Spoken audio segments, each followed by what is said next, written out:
नमस्कार। आज हम कक्षा 10 आरबीएससी के परीक्षा पैटर्न पे या सिलेबस पे हम थोड़ा डिस्कस करते हैं। तो इसमें सबसे फर्स्ट ऑफ ऑल हम रीडिंग सेक्शन की बात करते हैं जो 15 मार्क्स का आएगा। सेक्शन ए जिसमें 2 पैसेज आएंगे। पैसेज 1 6 मार्क्स का होगा जिसमें 6 के 6 क्वेश्चन मल्टीपल चॉइस होते हैं। और सेक्शन इसी सेक्शन में दो नंबर जो पैसेज आएगा वो 9 मार्क्स का आएगा, 9 मार्क्स का आएगा, जिसमें 7 क्वेश्चन कम्प्रीहेंशन टाइप और 2 क्वेश्चन वोकैब टाइप। इस प्रकार से 6 + 9 15 मार्क्स का सेक्शन ए होगा, जिसको हम कह सकते हैं नकल में अकल की ज़रूरत नहीं। मतलब आपके सामने अगर बुक हो और उस बुक में से आपको या कोई छोटा पार्ट दे रखा है, उसी में से आपको प्रश्न उत्तर करने हैं, तो आप आसानी कर सकते हैं। तो सेम इसी प्रकार से पैसेज में आपके सामने इस प्रकार के प्रश्नों में पैसेज में आपके सामने पैसेज है, उसी में से क्वेश्चन दिए होते हैं, आपको छांट करके देने हैं। तो ये 15 में से 10-11 नंबर हम आसानी से रखते हैं और थोड़ी सी अच्छी मेहनत कर लें तो हम आउट ऑफ 15 हम मार्क्स ले सकते हैं। सेक्शन बी जो राइटिंग सेक्शन है ये 13 मार्क्स का होगा, जिसमें लेटर राइटिंग ऑफिशियल और पर्सनल दोनों में कोई भी आ सकता है। 2 लेटर आएंगे, उनमें से आपको चॉइस है, आप एक कर सकते हैं, या ईमेल राइटिंग भी आ सकता है जो 5 मार्क्स का होगा, 5 मार्क्स का होगा। Story writing 4 marks. इसके अलावा आपको या तो एक पिक्चर दी होगी, चार्ट दिया हो सकता है, और एक आपको ऐसे टाइप क्वेश्चन हो सकता है। उनमें से आपको चॉइस है, कोई भी एक कर सकते हैं। तो इस प्रकार से 4 मार्क्स का ये हो गया। तो लेटर, ईमेल, स्टोरी और शॉर्ट राइटिंग टोटल 5 + 4 + 4 13 मार्क्स। जो सेक्शन बी है वो 13 मार्क्स का होगा।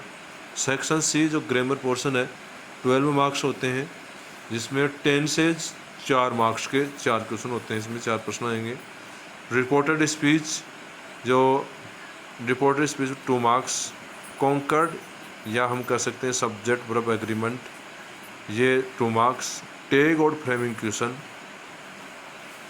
ये 2 मार्क्स। इस प्रकार से हमारा ग्रामर पोर्शन टोटल 12 मार्क्स का होगा। सेक्शन डी जिसको हम कह सकते हैं टोटली टेक्स्ट बुक से आने वाले प्रश्न होंगे। हमारे पास कक्षा 10 में 2 बुक चलती हैं।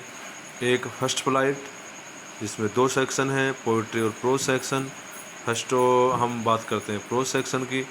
तो प्रोज सेक्शन में जो पहला प्रश्न होगा, पहला क्वेश्चन होगा, वो एक पैसेज होगा और उस पैसेज से आपको 6 क्वेश्चन पूछे जाएंगे, जिनमें से 6 में से 3 क्वेश्चन मल्टीपल चॉइस और 3 क्वेश्चंस हैं वो कंप्रेंशन और वोकैब टाइप। मतलब 6 मार्क्स हो गए। इस प्रकार से अगला जो प्रश्न होगा वो 3 शॉर्ट आंसर टाइप। 4 प्रश्न आएंगे आपके सामने, जिनमें से आपको 3 करने हैं और 6 मार्क्स के होंगे। इसके बाद में एक लॉन्ग आंसर आएगा जो आपको 5 मार्क्स का होगा, उसमें भी आपको एक चॉइस मिलेगी। 2 प्रश्न आएंगे, एक करना है। और एक लास्ट में इसमें प्रश्न आएगा मीडियम टाइप क्वेश्चन, न छोटा न बड़ा, न शॉर्ट है न लॉन्ग है, जो 2 आएंगे उनमें से आपको एक करना है, चॉइस है। मतलब यहाँ 3 में भी चॉइस है, 1 में भी चॉइस है, 1 में भी चॉइस है। सभी प्रश्नों में लॉन्ग, शॉर्ट और मीडियम टाइप प्रश्नों सभी में चॉइस आएगी। तो इस प्रकार से 6 का पैसेज, 5 का बड़ा क्वेश्चन, तो शॉर्ट 6 नंबर के शॉर्ट टाइप और 1 मीडियम टाइप के 3 मार्क्स। टोटल 20 मार्क्स की आपकी फर्स्ट फ्लाइट प्रोज सेक्शन है। इसके अलावा जो पोइट्री सेक्शन है फर्स्ट फ्लाइट का दूसरा भाग, उसमें 8 मार्क्स के प्रश्न आएंगे।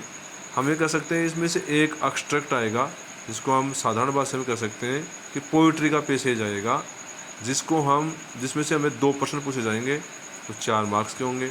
इसके अलावा इसमें आपको 3 छोटे प्रश्न पूछे जाएंगे, जिनके आंसर आपको 2 के देने हैं, तो 4 मार्क्स ही हो गए। तो पोइट्री सेक्शन 8 मार्क्स की हो गई। इसके अलावा जो हमारी सप्लीमेंट्री रीडर है, जिसको हम फुटप्रिंट विदाउट फीट है, वो 12 मार्क्स की होगी। इसमें से एक बड़ा प्रश्न आएगा जो 5 मार्क्स का होगा, लॉन्ग आंसर। 3 छोटे प्रश्न होंगे, जिनमें से हमें 2 करने हैं, तो ये हो गए 4 मार्क्स का, और 3 मल्टीपल चॉइस क्वेश्चन। इस प्रकार से 3 नंबर के होंगे, तो 12 मार्क्स। मतलब हम कह सकते हैं फर्स्ट फ्लाइट हमारी जो पूरी बुक है वो 28 नंबर की है। और हमारी जो दूसरी बुक है फुटप्रिंट, वो है 12 मार्क्स की। तो 28 + 12 है, टोटल हमारा ये सेक्शन होगा, जो डी सेक्शन होगा ये 14 मार्क्स का होगा, और ए बी सी है वो 14 मार्क्स के होंगे। और हम संक्षेप में कहें तो सेक्शन ए में 6 + 9 2 पैसेज 15 नंबर के। इसके अलावा सेक्शन डी में सीन पैसेज एक आएगा फर्स्ट फ्लाइट का 6 मार्क्स, तो 15 + 6 ये हो गए 21। इसके अलावा पोइम में से एक एक्सट्रैक्ट होगा 4 मार्क्स, तो 21 और 4 25 नंबर के तो पैसेज आते हैं। तो नकल में अक्ल की ज़रूरत है। अगर जिस बच्चे को नकल भी करना आता है वो अंग्रेजी में कभी फेल नहीं हो सकता है। और अच्छे मार्क्स लेने हैं तो मैंने आपको पूरी एक तरीका बता दिया है कि आपको हर एक चीज़ को कौन सी बुक में से किस प्रकार के कितने प्रश्न आएंगे, कितने ग्रामर पोर्शन आएगा, कितने पैसेज आएंगे। पैसेज में भी आपको अलग अलग बता दिया कि मल्टीपल चॉइस कितने आएंगे, वोकैब टाइप कितने आएंगे, कॉम्प्रिहेंशन कितना आएगा। तो ये सिलेबस आपके सामने पूरा था। आगे जो बोर्ड के द्वारा इसका ब्लूप्रिंट जारी किया जाएगा उसमें हो सकता है कि प्रश्नों का क्रम चेंज हो जाए या थोड़ा बहुत चेंज हो जाए, वो संभावित है। बाकी अभी तक के एग्ज़ाम हैं उनके अकॉर्डिंग बाकी कोई ख़ास चेंज नहीं होता है। इसलिए ऑल द बेस्ट कक्षा 10 के विद्यार्थी। इस बोर्ड के पैटर्न को और एक समरी जो आपके सामने सिलेबस की रखी, इसको ध्यान में रखकर तैयारी करें। Best of luck. बहुत बहुत धन्यवाद।